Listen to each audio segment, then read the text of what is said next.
Greetings, Mosaic Mennonite Conference. I'm here with Hyacinth Stevens, and I'm so grateful that we will be having Hyacinth as our speaker for our assembly in November.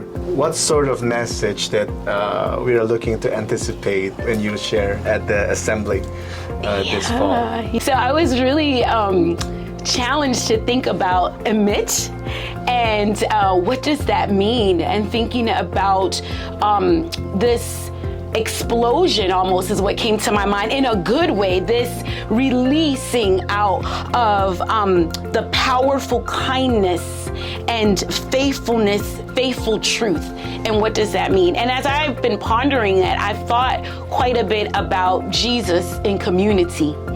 Going back to kind of what I shared at the beginning, thinking about that for us, the work of Jesus has been transferable and accessible through the witness of the gospel.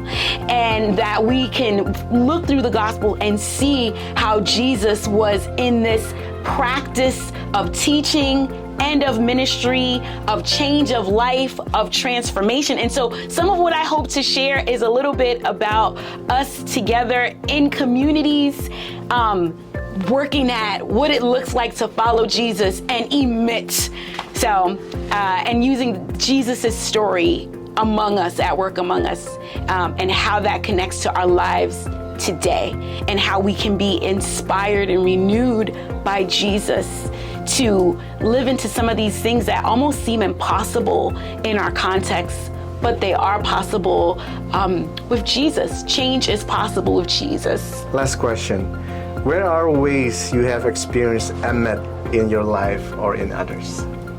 Yeah. I feel like I'm following a theme here around this community. I've experienced that, I would say, in hospitality, and feeling welcomed in different communities. I would say I've experienced it actually in leadership formation. In leadership, we have to be given an opportunity to lead. And I've served in my current role in MCC as a leader. I serve the church as a leader.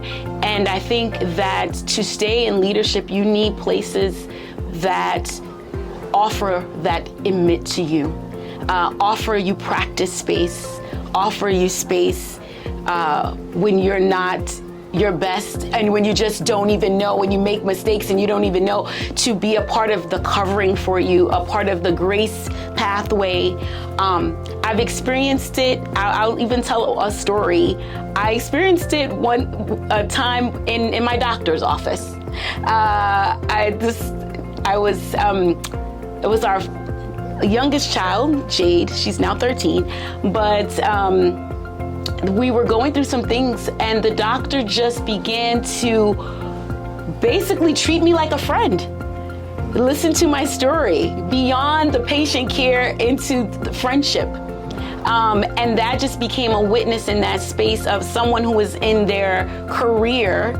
But in that moment, and what I was going through in that pregnancy, for my doctor to switch roles and be in person to person with me. And so I think, and the reason part of why I share that story is because as believers, as Christians, for us to be on the lookout for where Emet is, where we're not expecting it, and people that we're not expecting it, and to be able to recognize that, and the opportunities for us to connect to that in the world. Amen. Thank you for sharing. Thank you. Looking forward to have you at our assembly this fall. And thank you so much, Hyacinth, for your time. Thank you. Thank you. Looking forward to being with you all.